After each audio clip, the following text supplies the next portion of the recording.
Meng-Jiang Nyu. The Great Wall of China, which spans 1,500 miles, was built to prevent invasions from the north, but the construction itself cost thousands of Chinese lives. This selection from traditional Chinese folktales tells how the Great Wall project affected the lives of an ordinary Chinese man and woman. Meng-Jiang Nyu was 18 on the day of her marriage to Wan Qiling. Everyone delighted in the lovely couple. She, dainty as a flower in her red wedding dress, glowed with happiness. And Qi Ling, in his new belted tunic, was a handsome groom. The entire village was invited to witness the ceremony and partake of the feast that lasted for several days. The festivities over, the young bride and groom settled down to the routines of village life.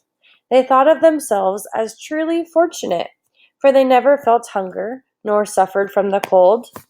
Deeply in love with his wife, Qi Ling found pleasure in fulfilling her every wish. Their peaceful life was shattered one late summer day. Barely moments after they had come in from the fields, a stranger appeared at their door. He was dressed in an official's gown, and behind him stood two men in army uniform. With no word of explanation, he commanded his soldiers to seize Qi Ling and take him outside.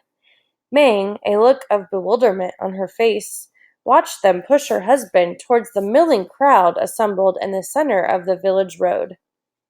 The younger men from the neighboring cottages had all been rounded up, and they stood in a tight knot ringed by armed guards. Women, children, and older people had been ordered to remain at some distance. Ming's pounding heart made it difficult for her to breathe. As she approached the villagers, she heard a woman ask, "Could the emperor be conscripting men again? How well I remember when they took my father. I was just a young girl. I never saw him again." Grandfather Hu, the village elder, who was respected by all, offered his opinion. "The emperor has probably been convinced by his advisers to undertake another one of his foolish projects. No good can come of this." Children fidgeted and cried, while the restlessness of the bystanders increased as their anxiety mounted. "Silence!" shouted the official. "I bring an order from the emperor."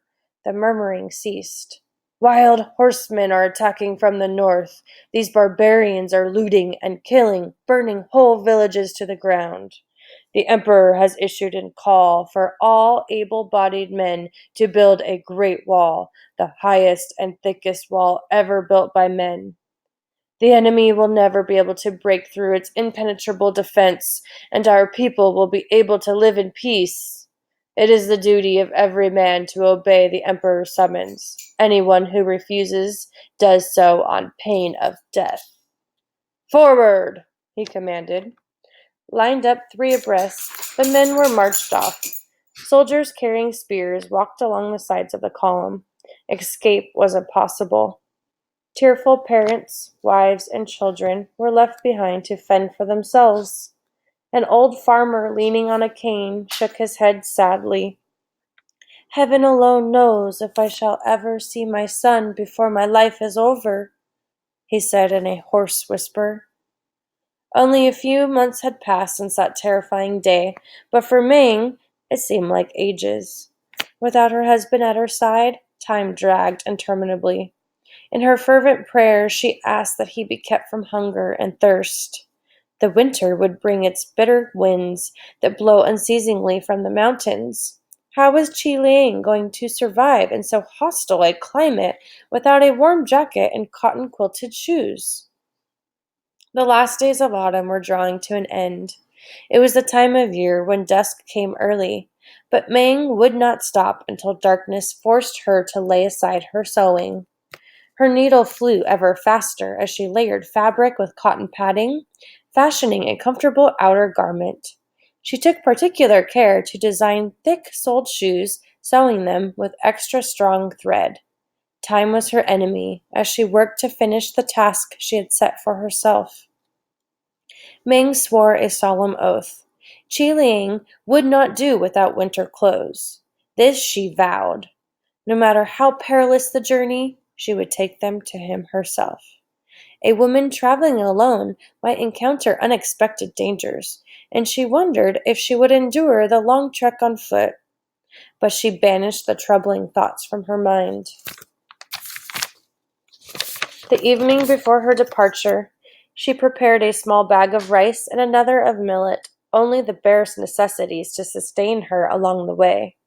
On a large cloth square, she placed Chi Ling's jacket and shoes. By tying the opposite corners of the square together, she made a bundle to carry over her arm.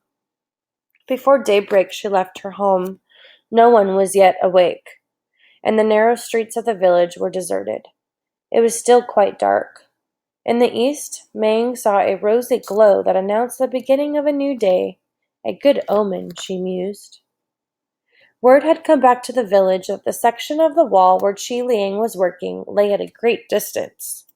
If the snow came early, there was no telling how long it would take to get there. Meng had learned that she must travel in a northwesterly direction, but beyond that, she did not even know for certain where she would find her husband. Never having traveled more than a few miles from her village, she could not imagine the vastness that lay beyond it, nor could she conceive, in her wildest flight of fancy, the size and length of the wall that the emperor had planned.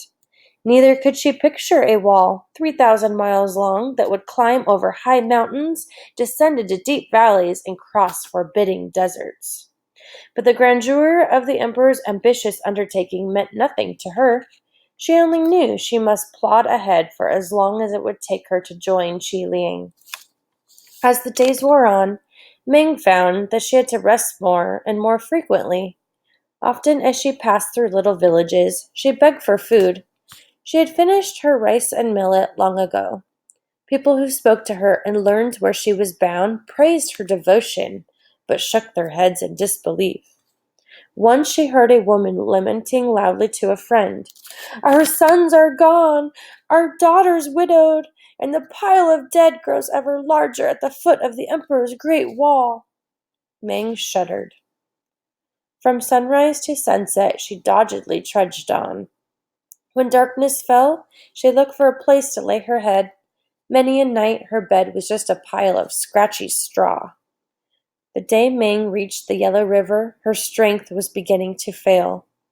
At the point where she stood, the river was wide, and the current of its silt-laden water swift. For the peasants who lived along its banks, it was life-sustaining. But for Ming, it was yet another obstacle that had to be overcome. Except for a lone shepherd grazing his flock of sheep, there was not a soul in sight. "I have not come this far in vain," she thought. "I will not turn back." With determination born of despair, she walked into the water holding Qi Ling's clothes over her head to keep them dry. A few yards out from the shore, her feet could no longer touch bottom, and she tried to swim. The effort to keep afloat was beyond her endurance. Finally, she gave up the struggle and let the river claim her. The cold water dragged her towards the murky bottom down into an inky blackness. Meng's distress did not go unnoticed. A river god came to her rescue, plucking her from the deep and carrying her to the opposite shore. When Meng opened her eyes, a shadowy specter was hovering over her. "My brave child, do not abandon hope," it soothed. "All the spirits along the way will help you to the end of your journey." The shadow drifted away and melted into the air. Meng was alone. She had no recollection of how she had reached the other side of the river, nor was she sure she had heard the encouraging promise of help. Warily, she picked up her bundle. Everything was wet through. Before moving on, she would have to wait for the clothes to dry. She wrung out Qi Ling's jacket and spread it on the ground. When she reached for his shoes, a miracle occurred. Spellbound, she saw the shoes turn into two blackbirds. From then on, never ceasing their shrill chatter, the blackbirds led her day after day in a northerly direction. Whenever she tired, they alighted on the ground near her and waited until she had regained her strength.